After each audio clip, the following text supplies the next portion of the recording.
Xaadiriya TV.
awuzu billahi mina sheytaani rajim bismillahi rahmaani rahim mbokk jullit yi mbokk taalibe yi ginnaaw bañ leen nuyuwee jox leen seen wàccuwaay di leen fàttali ni que yéen a ngi ci seen télévision Xaadiriya TV tey nag comme niñ leen ko waxoon saa su nekk fu nekk ak yéen ba tax na tey ñoo ngi fii ci Masar 2 nekk dëkk boo xam ni macha allah présence su xayma bi daf ciy compter bu baax a baax ndaxte taalibe yi takku nañ fi bu baax a baax ba tax na tey ñu daje ci ak benn taalibe Cheikh na Cheikh Saad Bou boo xam ni kenn du ko présenté ci tarixatul xaadiriya li mu def am na solo bu baax a baax par rapport ak tarbi waaye tamit par rapport ak tournée xayma bi te Xaadiriya TV nag da leen waxoon ni dina ànd ak yéen def exclusivité du xayma de Cheikh na Cheikh Saad Bou Abi tey nag ñoo ngi fi jàkkaarloo ak moom fas yéene waxtaan ak moom ci lu lépp lu jëm ci xayma bi macha allah ñoo ngi ko ci sant nag bu baax a baax par rapport ak disponibilité am di ko wax ñoo ngi koy jaajëfal di ko ziyaara di ko jox wàccu waayam waaye tamit di ko bàyyi mu présenté wu par rapport ak mbokku téléspectateurs yi. bismillahi rahmaani rahim. wasalaatu wasalaamu ala ashrafi al anbiyaai wal mursalin sayidina muhammadin wa ala alihi wa ashaabihi wa man tabiahum bi ihsanin ila yawmi ddin rabbi shrah li sadri wa yassir li amri wahlul uqdatan min lisaani yafqahu qawli. jërëjëf soxna si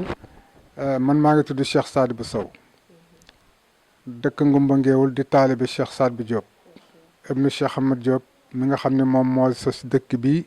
moo gane àddina ci dëkk bi di taalibe Cheikh na Cheikh Saad Bou comme ni nga ko waxee ma am nag fierté lool ci woo bi nga ma woo fii am tamit mbégte lool ci laaj bi nga ma laaj ndax xam naa ci dara te dund naa ko ndax daanaka sama ndaw yëpp ci xayma bi laa ko def kon sa danaa cee sawar a wax di nuyu mbokk yi nuy jàkkaarloo yëpp di leen ziyaara di leen baal ak di leen baal ak di ñaan yàlla yal na nu yàlla baal xayma bi nag ni nga ko laaje mi ngi commencé 1872 waaw ci la Cheikh na Cheikh Saad Bou jëkk ñëw Sénégal waaye lu jiitu loolu fekk na am na ay góor yàlla yu mu fi defar bi mu ñëwee fii am yeneen ñu jokk ci moom mu defar ñooña fa tabarakallah bu yeboo ma ne la bi ñu jógee Ndar le 13 janvier ba léegi ba tey le 25 wala 26 ñu ngi dem ci ambassadeur Cheikh na Cheikh Saad Bou yi mu samp ci réew mi fii ñu nekk nag ci Masar moom da cee raw ndax lu tax da cee raw ki fi nekkoon di maam Cheikh Ahmad Diop nga xam ni dëkk bii dëkkam la fii la juddoo ñuy ay mbokkam bi muy dem ci Cheikh na Cheikh Saad Bou boobu Ndar la nekkoon dafa jàng alquran jàng sharia jàng xaqiqa ba mokkal lépp lu doomu soxna di xam rek ci wàllu sharia rek xam na ko waaye mu ne loolu doyul damay wut ku may yeggale ci yàlla mais bi mu seetee biir seet biti gisul kenn ku dul Cheikh na Cheikh Saad Bou mu jóge Ndar dem fekk Cheikh na Cheikh Saad Bou gànnaar mu ànd ak moom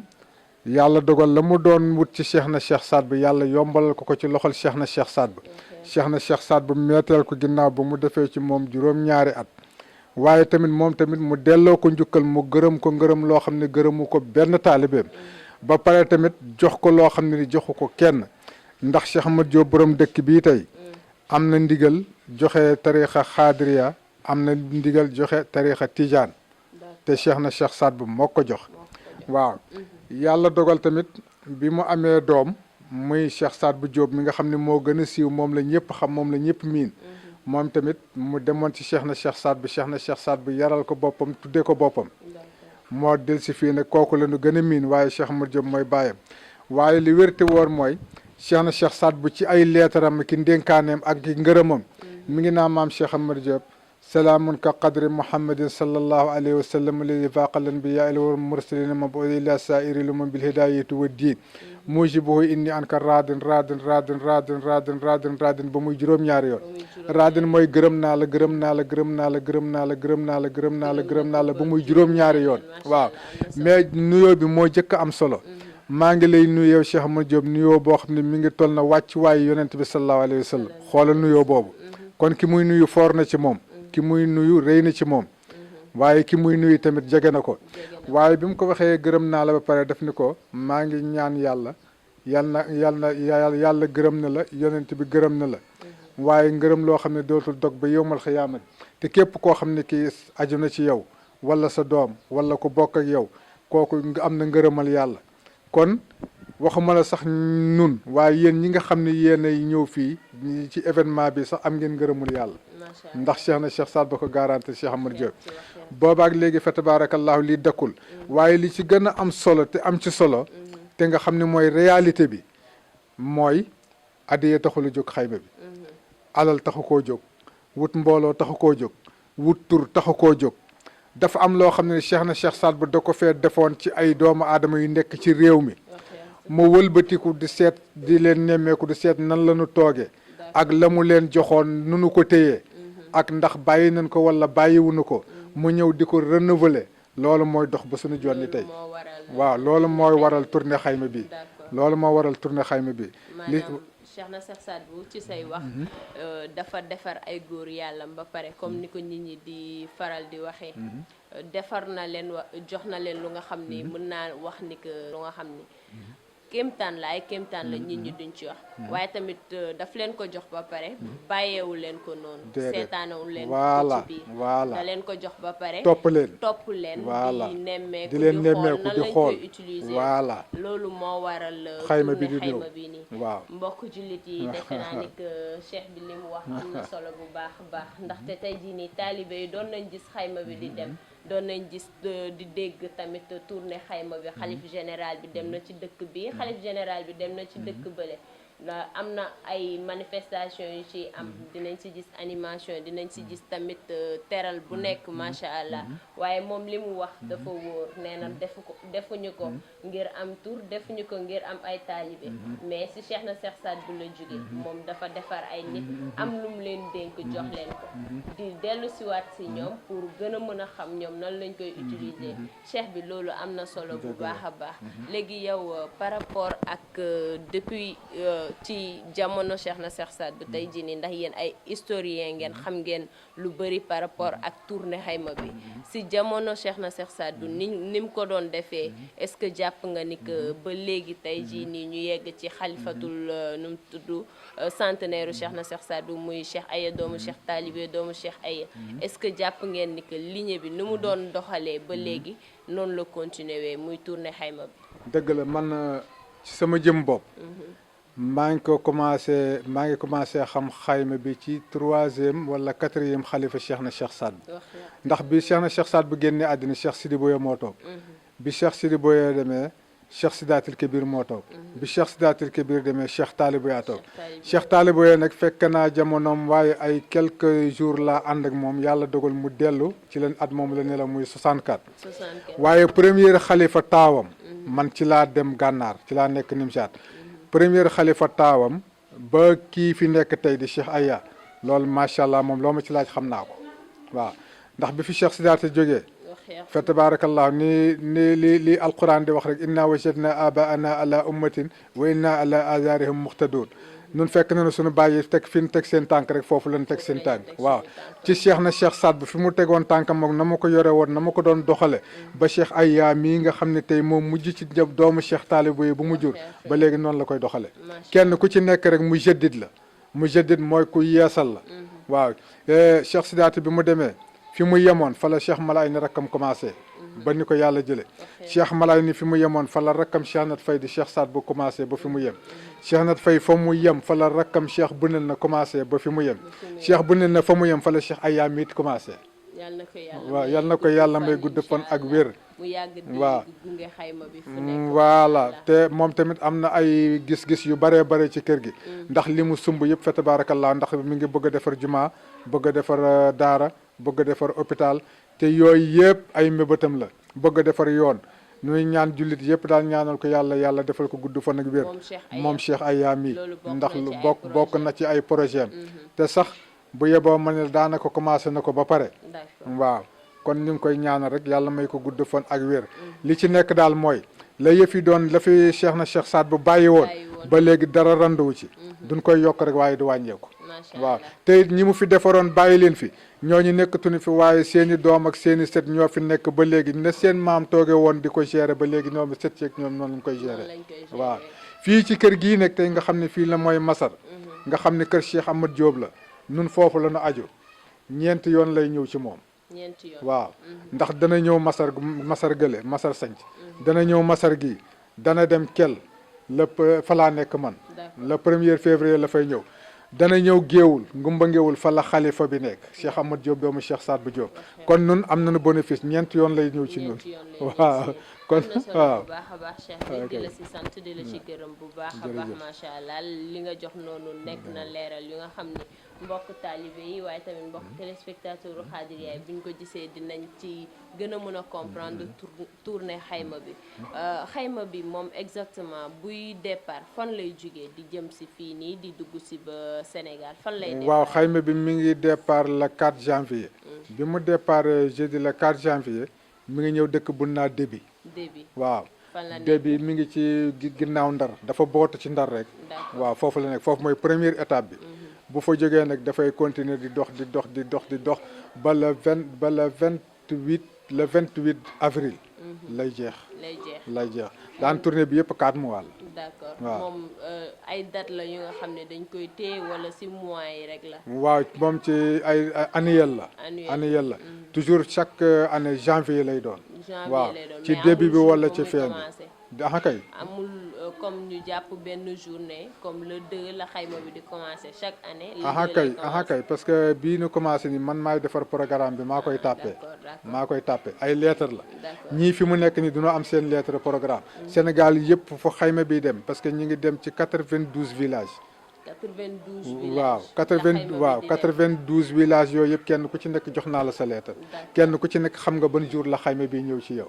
donc bu ñu déparé la 4 kenn ku ci nekk da nga xam jour bi xayma bi ñëw ci yow ba keroog muy jeex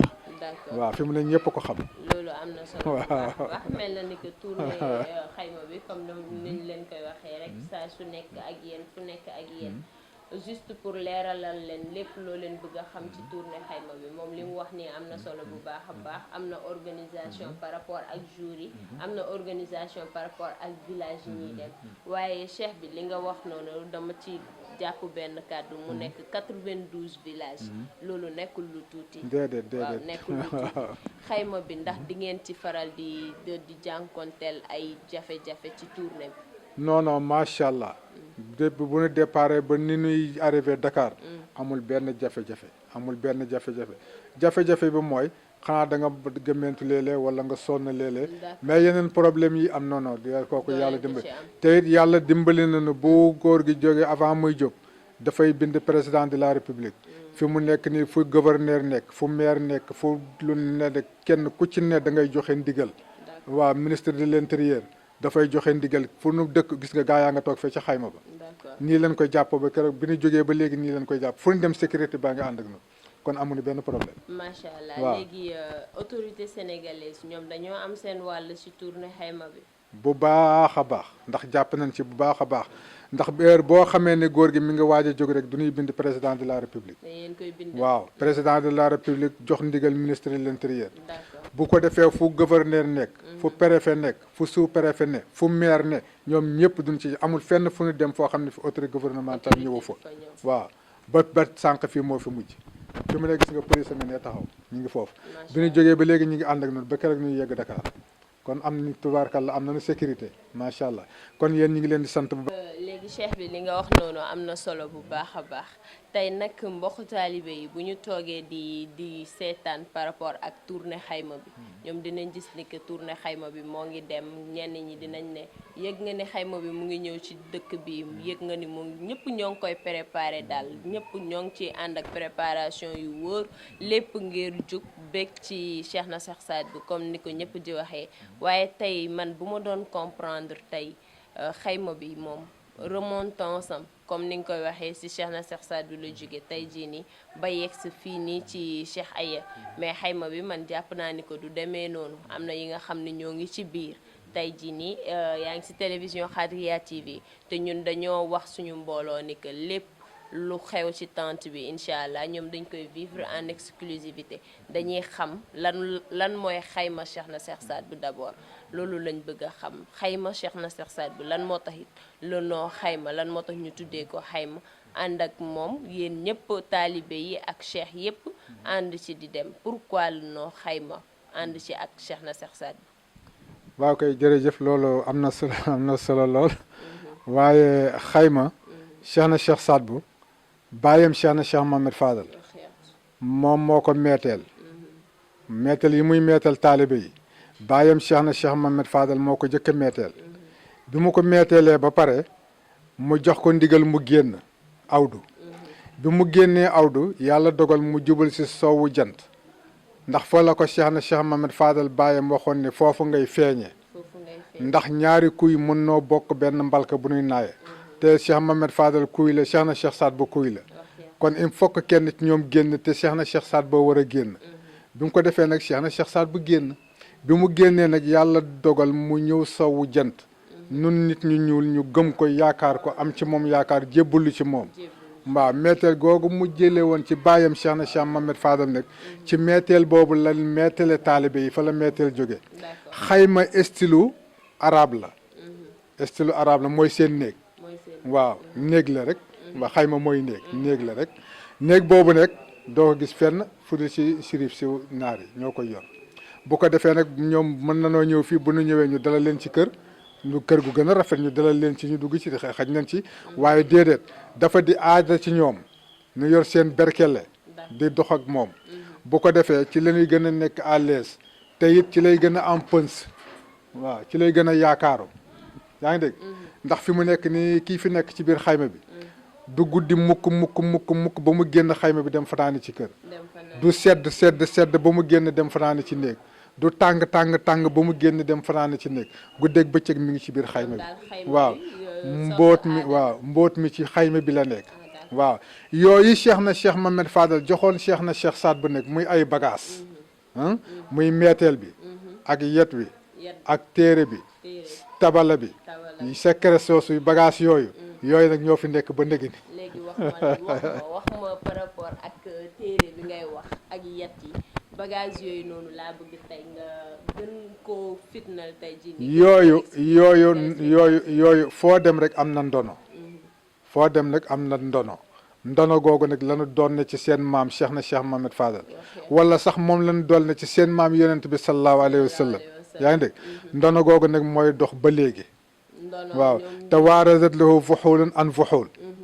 kenn ku nekk kuy demee rek kuy taxaw waaw bagage yooyu nag ba léegi moo fi nekk waaw moo bagage boobu nag moo fi téye baatin bi ci biir baatin bi bagage yooyu moo ko fi téye. kon mën nañoo comprendre ni que xayma bi dafa am baatin. waaw waaw coow lu bare léegi xëccoo bu bare bi nga defee ni neen la du neen de am na lu ñuy ci biir. am na solo bu baax a baax comme ni nga koy waxee rek ñu bàyyi la nga gën a xuus tamit ci par rapport ak xayma bi par rapport ak nan lay doxee ak secret yooyu nekk ci biir comme ni nga koy waxee. waaw mais soxna si yenn secret yi kenn mënu koo wax ci biir déedéet maa ngi Xaadiriya TV mais dafa am loo xam ne nag de wàllu Xaadiriya TV loolu wàllu biir néeg la seeni borom ñoo ko mën a expliquer nun fi ni ci yem rek fi ni ci xam rek lan niveau bi ñu ci yem rek lañu mën a wax waaye am na ci yoo xam ne nag mënuñu cee yegg waaw waaye li wér te wóor daal mooy la mu saf daal ko macca ko xam waaw mais bu sàppi woon wala mu sàlli kon kenn du fi nekk ba ndëgën. am na solo bu baax. cheikh bi tey jii nii boo xoolee boo leen defee tournée bi comme ni nga koy waxee de janvier mu def presque ay 5 mois ngeen dugg ci 92 villages foofu nag boo leen fa duggee ñun ñi gis nañ ni que teral dañ leen di teral lu nekk ñoo ngi leen koy indil léegi yéen tey xayma bi bénéfice bi muy am ci tournée bi tey est-ce que mën nañoo xam fan la koy bu delluwee Nimjat ci yan anam la koy utiliser wi. waaw jërëjëf soxna si laaj nga laaj bu am solo mais xam nga xalifa nit yi duñ ko woyee fal rek waaye lu metti la lu diis la ndax bu na xasee bu ñu ne xalif général rek duñuy yaakaar ni léegi lépp rek yaa ciy boof déedéet demewul noonu ndax dafa di loo xam ne li ñëpp ko bokk ñu tànn kenn ñu ne ko demal ci kanam kenn kooku nag bul na ko xasee ba wax rek yóbbe nañ la coono bi mooy lu dee rek yaa ko rey yaa ngi dégg fi mu nekk ni ñi fi jiitu woon nin doon doxale kii doxal na ko ba doxal lu ëpp loolu waaw ndax daaw la ñëw waaye fa tabaarakallah bi mu fi jógee bi mu delloo gànnaar bi juróom benn buntu kër Cheikh na Cheikh Saad Bou ñooy nga xam ne ñooy kër yu mag yi kenn ku ci nekk jox na la sa wàll ci tournée bi waaw ci tournée bi njaboot gi nga xam ne tamit sax ay taalibe lañu wala sax jaam yi kenn ku ci nekk am nga sa wàll ña nekk biir Nimsaat ña nekk Nouakchott ña nekk Tigint ña nekk Rosso fu doomu Cheikh Saad Bou ne ci gànnaar mu wóor ko ni kii sa wàll ngi ci jox na la ko ba mu wàccoog yow waaw macha allah xayma bi li mu yenu bare na moo tax bu ñu ñëwee fii ñuy joxe ay gerte ay dugub duñ daan ba jamono yu jëkk sax li ko dale ci laalo buy besaab daqaar siddéem gerte beref dugub ñebbe gerte lépp lañ doon yóbbu buñ demee lépp duñ koy séddale ba ci jur gi nga xam ne ñoo fa nekk sax duñ leen di nattal dugub muy seen dund kon xalifa bi lekku ci dara bàyyi kenn lépp da koy séddale jaamu yàlla yi waaw te séddale boobu fii la commencé ci Sénégal ndax du neenal kenn kon ba nun ñi ànd ak moom duñ ci am suñu wàll bu baax a baax duñ ciy gis suñu bopp kon loolu am na solo waaw di koy ñaanal rek yàlla may ko gudd fan ak wér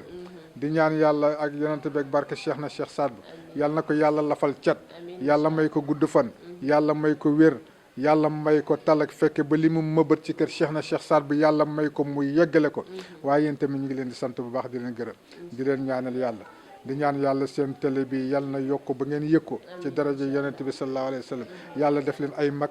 mag yu am barke yu am diine yéen a ngi ci sax waaye yal na ko yàlla yokk kontaan nañu si yéen lool asalaamaaleykum wa rahmatullahi wa barakaatu. waaleykum salaam wa rahmatullahi wa barakaatu cheikh bi di ko sant di ko gërëm bu baax a baax waaye tamit di leen sant yéen téléspectateurs yi bu baax a baax di leen fàttali ni que yéen a ngi woon fii ci tournée Xayma Massar nekk dëkk boo xam ne comme ni ma leen ko waxee woon au début